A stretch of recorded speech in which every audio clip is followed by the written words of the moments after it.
डोंबिवली पश्चिम मधील तुम्ही बघत असाल जे बहुचर्चित जसे मुख्य रस्ते आहेत त्यात सुभाष रोड येतो म्हणा, नंतर जे गोपीनाथ चौक आहे, उमेश नगर आहे, नंतर गरिबाचा वाडा, या ठिकाणी तुम्ही रस्त्याची हालत पावसाळ्यापूर्वी बघितलीच नाही. म्हणजे आपले गणपती गेले, नवरात्र गेले, आता दिवाळी आली तरी अजूनही काही ठिकाणी रस्त्याची कामं बाकी आहेत.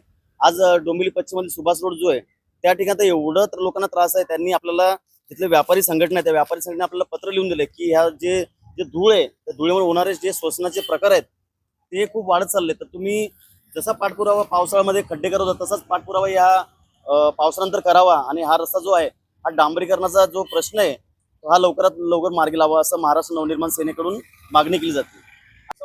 त्यांना आज आम्ही मास्क वाटप करतो. धन्यवाद. आज जवळजवळ 15 दिवस झाले. जवळजवळ एवढे या रस्त्याची दुरवस्था झालेली आहे. या पावसाळ्याच्या कालावधीमध्ये महापालिकेने रॅबिट टाका त्यामध्ये त्याची साईज वाढली आणि तो आता धुलाचा त्रास होतो.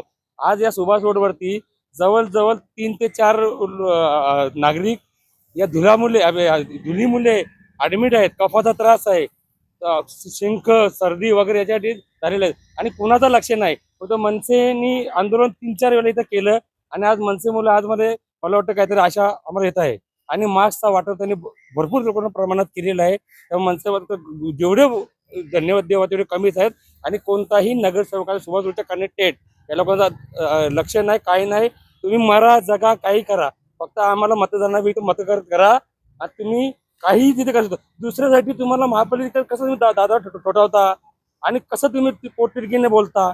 पण आज इथे या भास्कर जोशी चौक ते सुभाष रोडच्या स्टेशनपर्यंत धुलीचं साम्राज्य पसरलेलं आहे.